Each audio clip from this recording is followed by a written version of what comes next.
नमस्कार, माझं नाव अमृता खैरनार. बघा, आजचा आपला सगळ्यात महत्त्वाचा टॉपिक आहे आणि आपलं एक गुड न्यूज पण आहे. म्हणजे अहिल्यानगरसाठी गुड न्यूज आहे.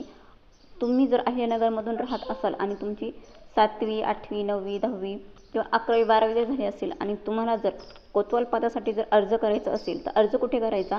आपला जे तहसील आहे तहसीलमध्ये जायचं किंवा आपल्या गावाचं जे ग्रामपंचायत आहे ग्रामपंचायतमध्ये जाऊन आपल्याला कोतवाल पदासाठी अर्ज करायचा आहे. कारण तिथूनच तो अर्ज केला जातो कोतवाल पदासाठी, नाही का?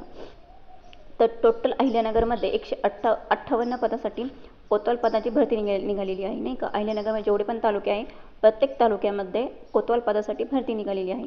तर आपल्याला अर्ज आपल्या ग्रामपंचायतमध्ये आणि तहसीलमध्ये जाऊन करायचा आहे. तुम्ही ग्रामपंचायतमध्ये जाऊन जरी अर्ज केला तरी चालेल, तुमचा अर्ज तिथे सबमिट होऊन जाईल. तुम्ही काही महत्त्वाचे डॉक्युमेंट तिथे सबमिट करायचे आहे.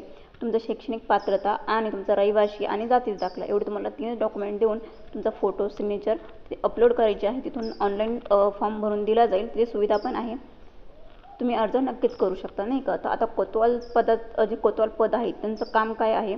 कोतवाल जो असतो तो तलाठ्याच्या हाताखाली काम करत असतो. म्हणजे गावात जे पण काही गावचा जो काही गावगाडा असतो, गावातली जी काही इन्फॉर्मेशन असते ती तलाट्याला पुरवत असतो. म्हणजे जसं की कोणाचं लग्न झालं किंवा जन्म मृत्यू, प्रत्येक आपल्या जे काही शेतीविषयी माहिती असेल किंवा गावातली जी पण काही माहिती असेल, पोलीस पाटील असेल यांच्या थ्रू ती माहिती तो पुरवत असतो. म्हणजे तो पोलिसांचा देखील मित्र असतो. म्हणजे गावात काही भांडण तंटा मुक्ती काही झालं तो पोलिसांच्या संपर्कात देखील असतो. म्हणजे कोतवाल पद हे छोटं नाही आहे, त्याचे काम खूप मोठं आहे. तुम्ही नक्कीच कोतवाल पदासाठी अर्ज करू शकता आणि पद मिळवू शकता. धन्यवाद.